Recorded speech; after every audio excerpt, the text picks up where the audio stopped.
So this video we're going to look at the 2022 McCormack Limited Company final account, and we're going to approach it the exact same way that we do every other final account. Step 1, we're going to lay out our accounts, which will take us 5 or 6 minutes.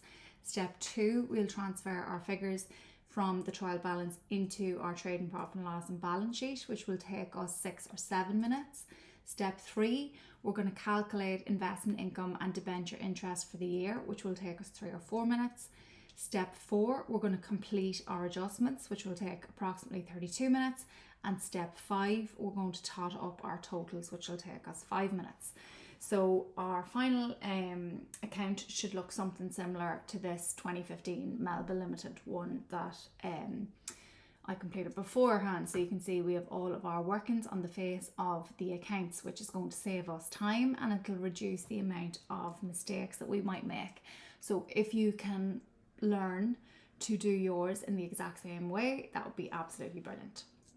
Okay, so step 1, lay out your accounts, 5 or 6 minutes. So if you want to pause the video and take 5 or 6 minutes to complete your account like that, that'd be absolutely perfect.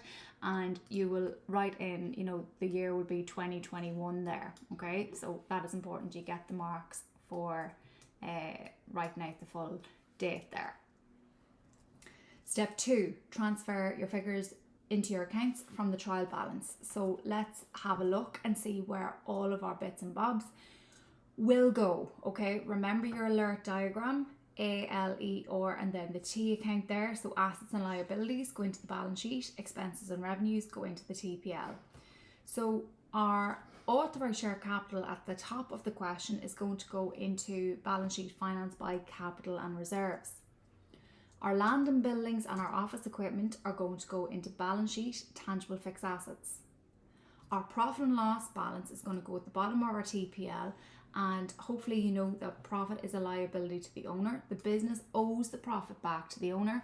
It is a liability. Because profit is a liability and it's on the liability side, that means that they made a profit that year. So when it's on the right hand side, the credit side, they made a profit. If it was on the debit side, the left hand side, they would have made a loss. Okay, so this year last year they made a profit. Okay, discount on the credit side is at revenue, so that is discount received, which we will put into TPL add operating income. The debenture interest paid will be help us calculate how much debenture interest is due at the end of the year. So that is going to go into balance sheet, creditors minus 1 year. 4% investments are going to go into the balance sheet, financial fixed assets. Stock on the 1st, that is our opening stock, that's going to go into the TPL trading account. Patents is going to go into the balance sheet in the intangible fixed assets. Purchases and sales is going to go into the TPL trading account. Bad debts provision is a figure that we are going to take away from our debtors figure, which is below here. We think that potentially from the 249,800 debtors, we think that we're not going to receive 700,000 of that from our debtors. Our debtors will go into the balance sheet current assets, and our creditors will go into creditors minus 1 year, and both of them are in the balance sheet. The bank is on the credit side, so that is a liability bank, so that would be a bank overdraft in creditors minus 1 year. Wages and salaries are going to go into TPL admin. 6% debentures are a liability, that's a long-term liability, financed by creditors plus 1 year. Dividends paid are going to go at the bottom of the TPL, okay, and sorry, that shouldn't say profit there, that's the same as that, but it's just at the bottom of the TPL. Dividends are parts of the profit that we pay out to our shareholders. Directors' fees, TPL admin expense. VAT only goes into the balance sheet. So VAT, PRSI, PAYE, all that stuff only ever goes into the balance sheet. The only tax that will ever go into the trading profit and loss is corporation tax. So the VAT here, because it's on this side, that means it is an asset. How can VAT be an asset? It is an asset because we've probably paid too much VAT, okay, or we've got a VAT refund due to us.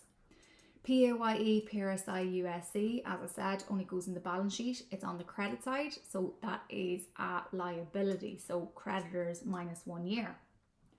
Sales commission. So sales commission to staff, it is a payment based on the amount of goods that they have sold. So it's a selling and distribution expense. Insurance is an admin expense, so TPL admin expense. Advertising is a selling and distribution expense. And ordinary and preference shares is going to go into balance sheet, financed by capital and reserves. So once you've identified where they're going to go, now the more of these you do, you won't be writing these in, okay, as you're putting them in. But once you're very used to doing this, you'll just be slotting them straight in, which is what we're going to do now. But when you're learning, we're just going to look where everything's going to go. So land and buildings and office equipment straight into the tangible fixed asset. The first brackets are the cost, the second brackets are the accumulated depreciation. So you can see here, office equipment there, the cost was 460, the net book value was 357, so that's where I'm getting the 103,000 accumulated depreciation. The profit and loss balance, it is a profit, so 127,000 straight in there. That's not going to change. It's from the start of the year. It's not going to change, so I'm putting it straight in. Discount on the credit side is discount received, so 17,500 straight into add operating income. Debenture interest paid 7,500, so I'm going to work out the debenture interest for the year and minus the 7,500 that has been paid, and that's going to tell me what is due then at the end of that year. 4% investments, 75,000, are going to go into the financial assets. Opening stock, 51,500, is going to go into our trading account. Patents, 64,000, is going to go into our intangible fixed assets. Purchases and sales are going to go into our trading account. So purchases 905,000, sales 185,000. Bad debts provision, we're going to take that away from debtors in our current assets. Our debtors figure is next, 249800. It wouldn't matter if you had the bad debts provision first and the debtors underneath, just draw an arrow. You know, they're not particular about that. Creditors then, 81,500 into the creditors minus 1 year. Bank, 68,300 into creditors minus 1 year. Wages and salaries into admin, 196,700. 6% debentures, 360,000. Dividends paid, 65,100, and we're taking that away because that's paid to our shareholders. Directors' fees, 91,000 into admin. VAT, 1,000 in the current assets. PRSI, PAYE, USC, 27,700 into the creditors minus 1 year. Sales commission, 32,000 in your selling and distribution. You've got insurance, 25,000 in your admin. You've got 84,000 in your selling and distribution, and then you've got your 1 million and your 350,000 issued shares then into your capital and reserves, and you have to make sure that you tot them all up, right? So it's very important. You've seen me ticking away here. Very important. Write them in and then go back and make sure you have put in the figures absolutely correctly as you see them in the question. Okay, so make sure that you double check you've put in the absolute correct figures there. So that's the second step done. So that should take you 6 or 7 minutes to do that. The next step is to calculate investment income and debenture interest for the year, and this should take you 3 or 4 minutes. So a reminder that your investments are going to go into the financial assets section of your balance sheet. The amount of income that you should receive from your investments for the current year goes into the TPL at the bottom there, and that is going to be it doesn't matter if you have received it all or not, the total amount relating to this year, right, so relating to 2021, right, is going to go into the TPL, and it does not matter if we've received it all or not. Any amounts due then, so investment income due, is going to go into the current assets at the end of the year, and it is always going to appear here. There's never been a question where it has not appeared, so you're always going to have investment income due in the current assets. Debentures. So debentures are a fixed term, right? So long term and fixed interest loan, okay? So the liability debenture goes into finance by creditors, amounts falling due after 1 year. The amount of debenture interest for the year, so for the 2021 year in this case, is going to go into the bottom of the TPL, and then any debenture interest due is going to go into creditors' amounts falling due within 1 year. So you're always going to have debenture interest due at the end of the year in every single honours accounting question. Okay, so you're always going to have it there. So you need to get into the habit, because in other questions in section 2, they won't tell you to provide for investment income, loan interest due, but you're going to get into the habit of doing it here, so you'll know to look out for it. Okay, so in the McCormack question then, we had 4% investments, which we bought on the 1st of the 4th, 2021. So we had them for 9/12 of the year. So 75,000 multiplied by 4% multiplied by 9/12 is 2250 investment income for the year. Then the debentures, it says 6% debentures, including €60,000 issued on the 1st of the 6th, 2021. So that is 360,000. So at the end of the year, they have 360, but they only got 60,000 of that on the 1st of the 6th. So the first 5 months, they only had 300,000. Multiply that by 6% and multiply it then by 5/12. That's €7,500 total. Then we've got 360,000 by 6% by 7/12, and that's 12,600. Add them both together, 7,500 and 12,600. That gives us €20,100 for our debenture interest. So investment income 2250, debenture interest minus 20,100. And so we're going to put our investment income due into the current assets. So 2250 minus whatever we might receive during the year. And then our debenture interest due is our 20,100 minus the 7,500 that we already know that we have paid. And we took that figure from the trial balance. So that is steps 1, 2, and 3 complete, right? And you're going to be getting between 40 and 50 marks, for that process, okay? So you've only taken out your calculator to calculate your investment income and your debenture interest at this stage. So you haven't even done an adjustment and you've passed the question. Okay, so we'll get stuck in now to our adjustments, which would take us approximately 32 minutes. So we've got 7 adjustments here this year, but as you can see, there's a lot going on in adjustment number 5 and adjustment number 7. So we'll just take it one by one and see how we go. So the following information and instructions are to be taken into account. So number 1, stock at cost on 31st of the 12th, 2021 was €82,800. It was discovered that goods had been received from a creditor on the 31st of the 12th, 2021 on a sale or return basis. These goods had been entered in the books as a credit purchase. The retail value of the goods was 9,250, which included a markup on cost of 25%. Okay, so look, this is their closing stock at the end of the year, but they're just putting in more information. So it was discovered that goods had been received from a creditor, so from a supplier of ours, right?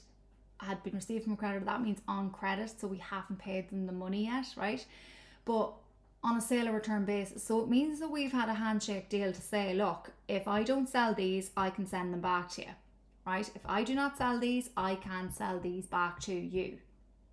So it's saying that they had been entered in the books as a credit purchase. So the bookkeeper put them into the books as if we had bought them and we owe the creditor, okay? So this is not the way it is meant to be.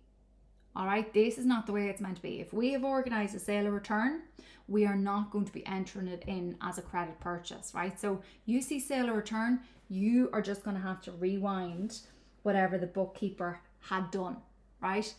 So it's saying that the retail value of these goods was 9,250, okay, which is a markup on cost of 25%. So you put into your calculator 9,250, right? That is 125%, so you're going to divide that by 125, and then you're going to multiply it by 100 to get what the amount is that the bookkeeper put in. All right, and so that would be 7,400 is the amount that the bookkeeper said that we had bought them on credit from our creditor for, okay? So first thing, we have our closing stock 82,000, and then over in our current assets, we're just going to write in closing stock as per TPL, right? And basically that is going to be, even if it's an incorrect figure that we have over here in the TPL, we're going to get the marks for it in the current assets. Now, the amount that the bookkeeper had previously put in, okay, incorrectly, is to be taken away from purchases and closing stock and creditors, okay? Because the bookkeeper had added purchases 7,400, they had added creditors 7,400, and they had said that their closing stock had increased by 7,400.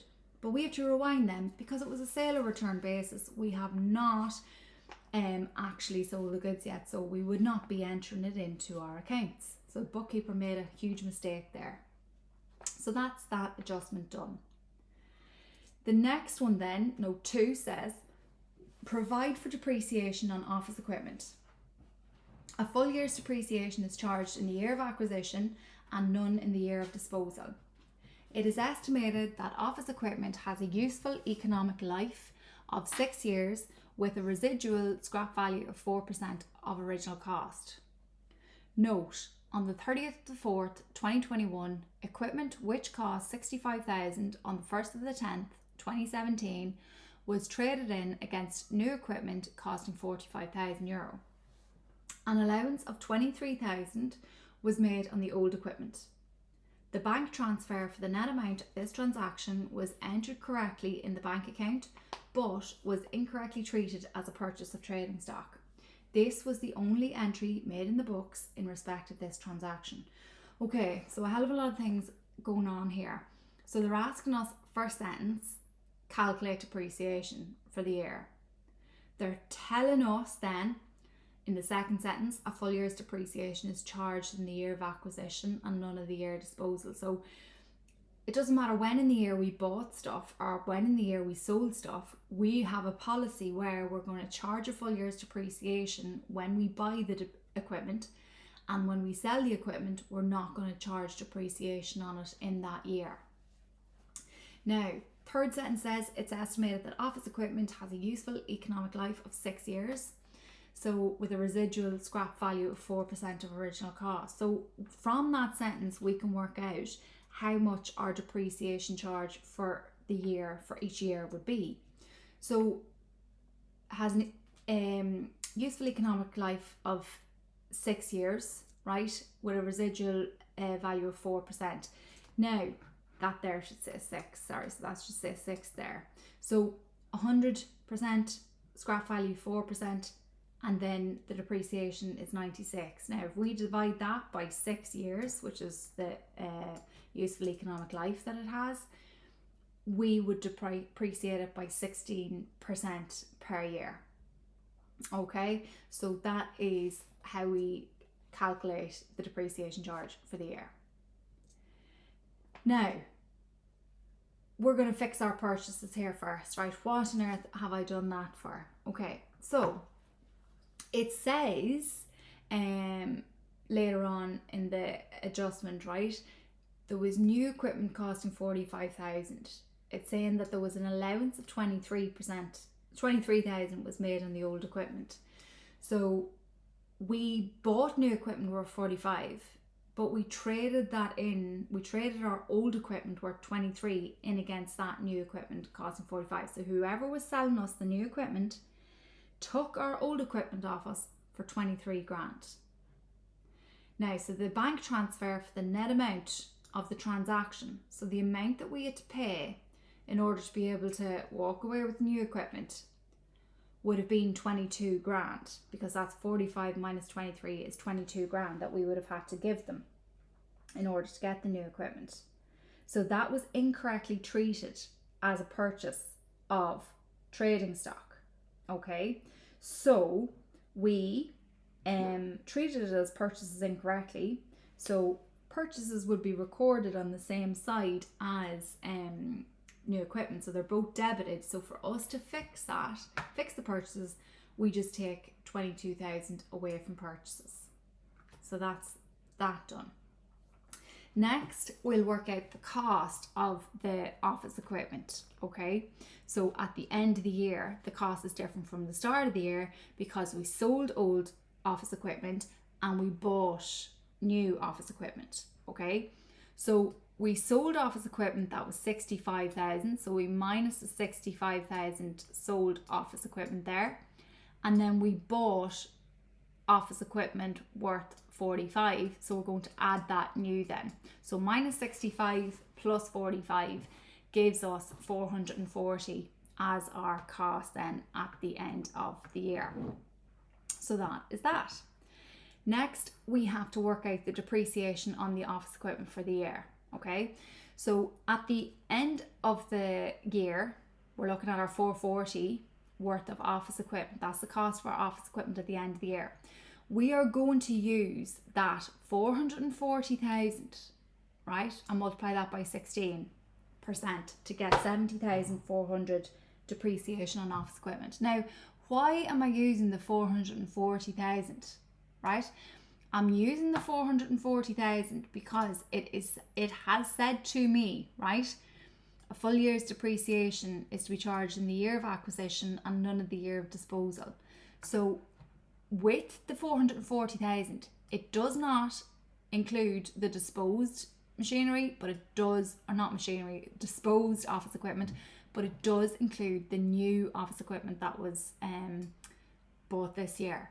So that 440 is in line with their depreciation policy of only,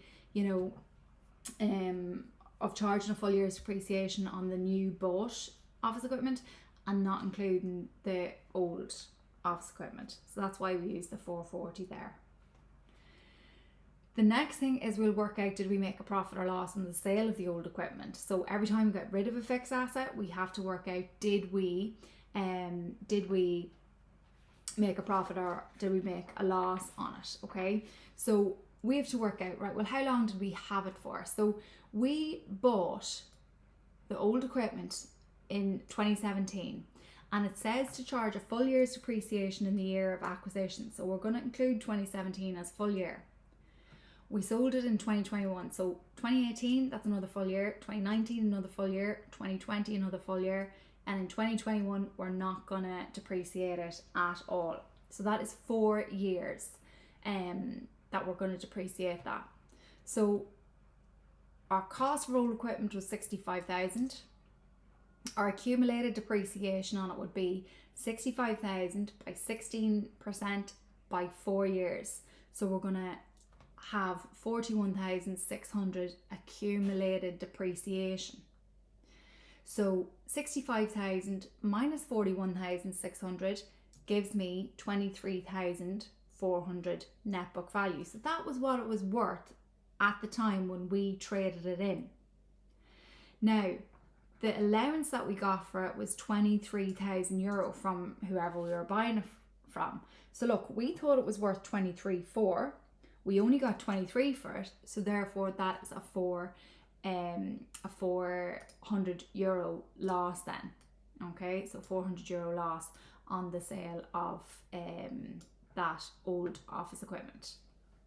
Okay, last thing that we have to do then is we have to work out the accumulated depreciation on all of the equipment. So at this stage, we have 440,000 worth of office equipment at the end of the year, right?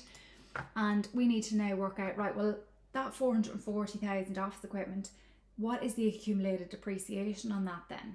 Okay, so at the start of the year in the trial balance, we had 103,000 accumulated depreciation.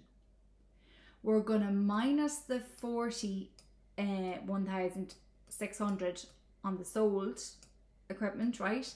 And then we're going to add the amount for the year then in the accumulated depreciation. So we're going to add the 70,400, but we're going to minus the accumulated depreciation on the sold. So we just want to know, what is the accumulated depreciation on the office equipment that we own at the end of the year? So we forget about the sold office equipment. We take out any accumulated depreciation that related to that, but then we add the amount for the year. Now the amount for the year has some of this 41,600 from the old equipment in it, but that's how we'll calculate it. So 440,000 minus 131,800 gives me 308,200 net book value at the end of the year.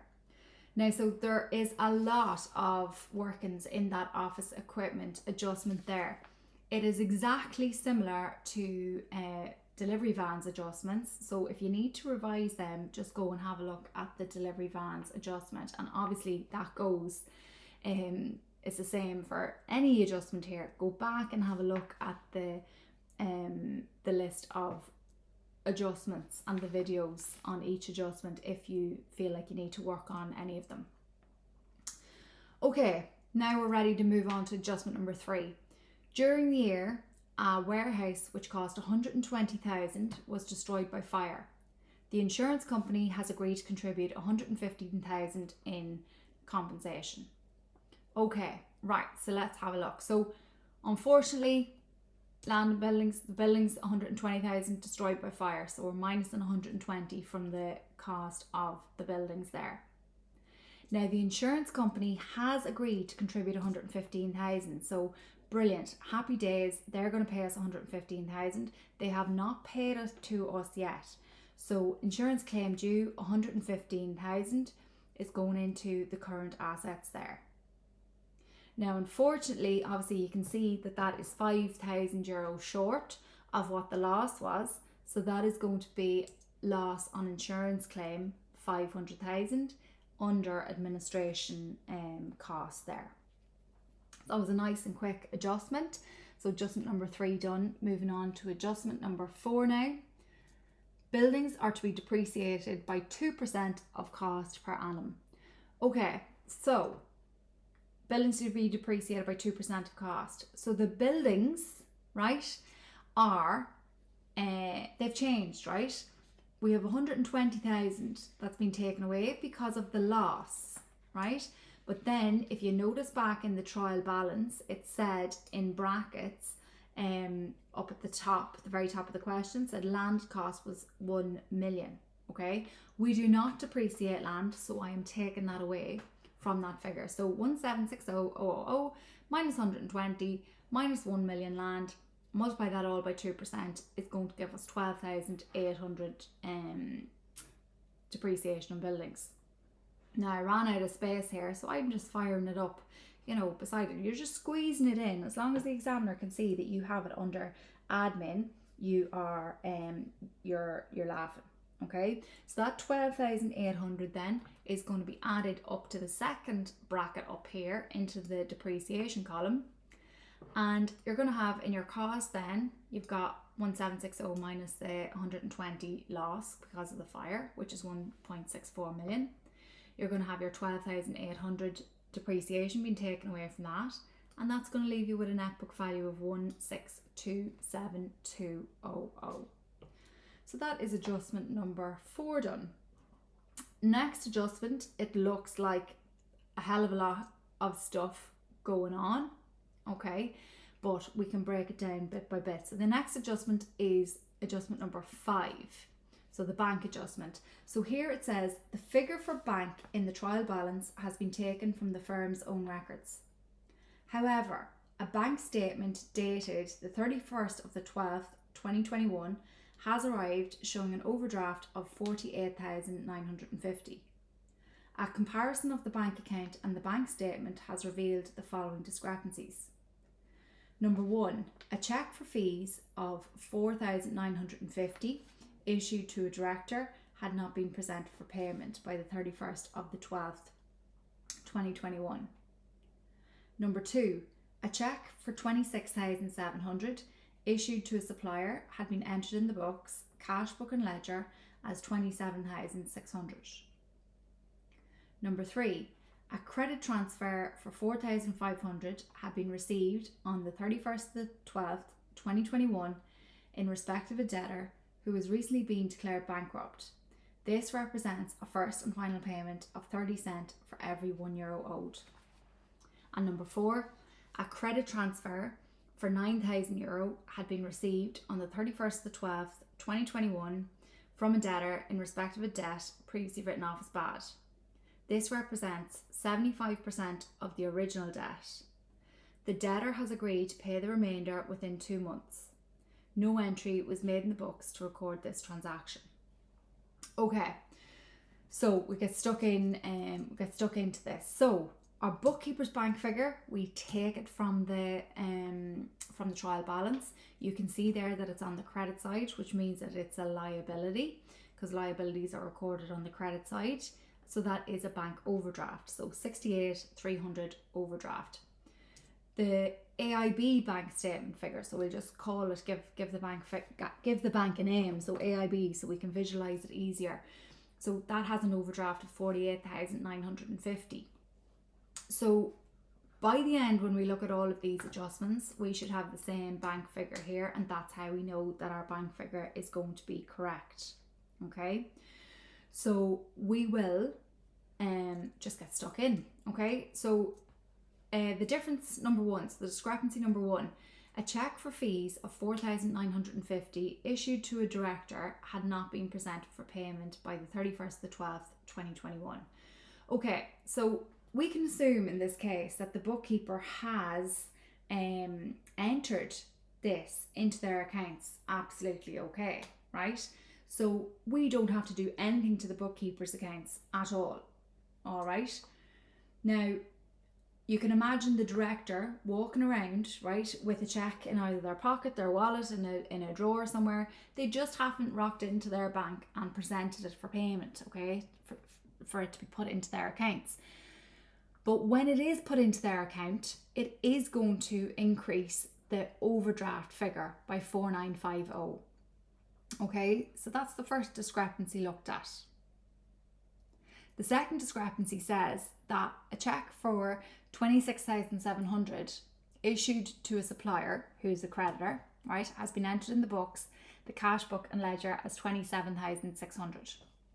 So that means, right, what should have happened was that 26,700 was coming out of the bank and that the creditor was therefore reduced by 26,700. But what happened by mistake is that it went in as 27,600 instead of the 26,700. So you can see that's an easy mistake. They just mixed up the figures there. Now for us to fix it, we need to go from, 27,600 to 26,700, right? So how do we do that? What we'll have to do is we'll have to put 900 on the other side in order to make it 26,700 on both sides, so of the bank and the creditor.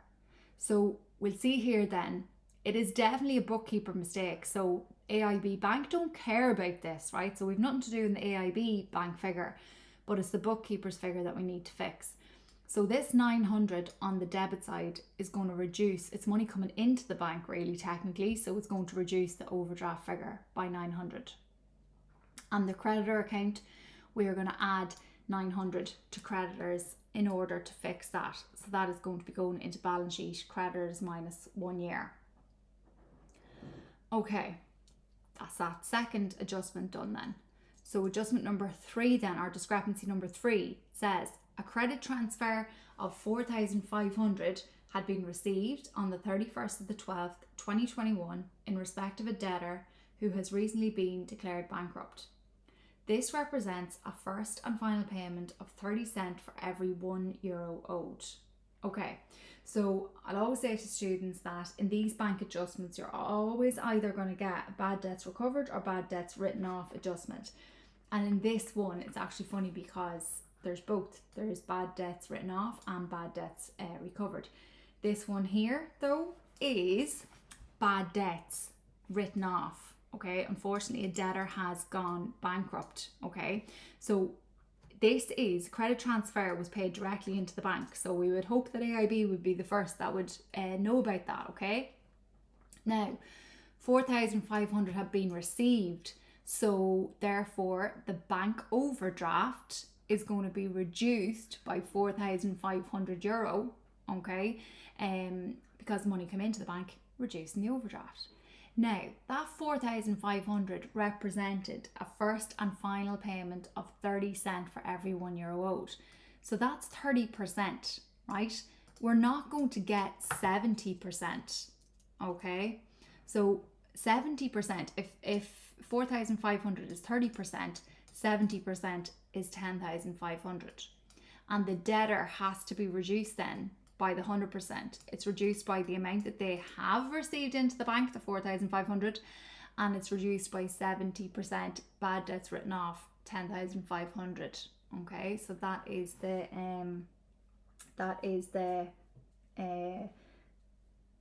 third discrepancy looked at. Okay, next one, discrepancy number 4. A credit transfer for 9,000 had been received on the 31st of the 12th, 2021 from a debtor in respect of a debt previously written off as bad. This represents 75% of the original debt. The debtor has agreed to pay the remainder within 2 months. No entry was made in the books to record this transaction. Okay, so as I said, there's always going to be either one bad debt's written off or one bad debt's recovered. And in this case, we have both of them. Okay, so number 3 was bad debts written off, which was sad face. And here we are delighted because we had a debtor who was previously written off as bad, and now they're giving us money and they're promising to pay us the rest. So we are delighted with that. So again, a credit transfer was paid directly into the bank, right? So we would think that AIB would know that. So nothing has to be done to the AIB account. Now, credit transfer of 9,000 was received into the bank. That is going to reduce the bank overdraft by €9,000. Okay, that €9,000 represents 75% of the original debt. Okay, the debtor has agreed to pay the remainder within 2 months. So 9,000 is 75. Okay, that would mean then that 3,000 is the 25% that the debtor has agreed to pay them within the next 2 months. So we are going to, the debtor was previously written off as bad by €12,000, but now they're back in business with us. They've said they're paying us the remainder, so we are going to add 3,000 to the debtor. And then bad debts recovered is going to be €12,000, and we are going to put bad debts recovered into TPL, add operating income. Okay, so when we tot up both of the bank account figures, we will, and we should have, the exact same amount. If you do not have the exact same amount, right, you've made a mistake somewhere in the bank figures. But you should never get a bank a bank figure wrong again if you use this layout to work out your bank workings. Okay, so let's fire all of this into the accounts. So our bank figure, we've got the 68,300 minus 900 minus 4,500 minus 9,000, and that's going to be your 53,900. We're going to add 9,000 to the creditors. We're going to have bad debts written off 10,500. We're going to minus 15,000 from the debtors, and then minus 3,000 to the debtors. And then we've got bad debts recovered, 12,000, which we will put into add operating income. So absolutely looked like a huge adjustment. Took up half the page, right? But once you get used to the bank adjustments, you will be flying at this. And so if you find the bank adjustment hard, please do go back and have a look at the bank rec video, where we look at all of the bank adjustments for the different years. Okay. Adjustment number 6, patents which incorporate 4 months investment income are being written off over a 5-year period which commenced in 2020. Right, so we are doing the accounts for 2021, right? So that means that we have written it off for 2020, but we haven't yet written it off for 2021 yet. So we still have 4 years of patents left to write off. Now, patents are incorporating 4 months investment income. So this is entirely, absolutely nuts, right? So our patent is an asset account, whereas investment income is a revenue account, right? So the bookkeeper has just made a stupid mistake here, right? They've put investment income into an asset account. The investment income had no place going into the asset account at all, right? It should have went into its own account, the revenue account, okay, but it should have left the patent completely alone. So this messed up the patent figure, Okay, so we'll just take a look at the trial balance, and this will help us work things out right. Okay, so we're looking at the investments here. The patents have 4 months investment income in them. Okay, we work out 4 months investment income, 75% multiplied by 4% multiplied by 4 over 12. That's €1,000. So if we were to record that correctly, we would put 4 months investment income on the right hand side, on the credit side, because it is a revenue, right? Look at our revenues, they go on the credit side, okay? But we shoved it into the patent account by mistake. So as you know, right, that is going to mean like the two sides are not going to equal if you add 1,000 to that side. So we are going to have to add 1,000 to the patents as well. And adding 1,000 to the patents is actually taking the investment income out. And that's just your double entry rules right there. A lot of people would think, oh, for me to take the investment income out, I'm just going to minus it. But no, you have to plus it, because investment income should go into the credit side. And so if we're to take it out of this patent here and to get our trial balance to equal again, you know, we have to add 1,000 to the 64 as well. So we're going to put it into admin expenses, and you can see there I ran out of room as well, but it's totally fine. You're just making sure that the examiner can see that you're putting it under admin, right? So 64,000 plus 1,000 gives us 65,000. Now we're dividing it by 4 years, right? So it is being written off over a 5-year period, but one of those years has already happened. So 2020 has already been done, okay? So therefore, 65,000 divided by 4 years gives us 16,250 is our patent written off. Now, what we'll do then up in the intangible fixed assets, 64 plus 1,000 and minus the patent written off, 16,250, gives us 48,750. Okay, so that is 48,750 is the patents at the end of the year. Now we have to show that our investment income, the 1,000, has been received. So investment income due minus €1,000 there. Okay, so that is the patent adjustment done. And again, if you're not sure about it, have a look back at the patent adjustments or patent adjustment video. All right, last but not least, then we're on to adjustment number 7. But again, you can see there's 5 different things that we're being asked to do. So the directors recommend that provision should be made for both investment income due and debenture interest due. Okay, so look, this is brilliant because we already have loads of work done on this, right? So our investment income due, we have 2250 for the year, minus 1,000 already received, 1250 is due. The debenture interest due, our debenture interest was for the year was 20,100 minus the 7,500 that we have already paid gives us 12,600 euro.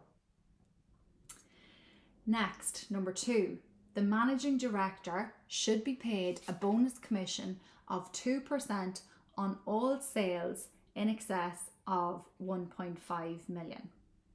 Okay, so managing director should be paid a bonus commission in excess of 1.5 million. So our sales are 1.85 million. So what is the commission going to be on that? Well, 1850 minus 15 or 1.5 million. So we've got 350,000 sales in excess of 1.5 million.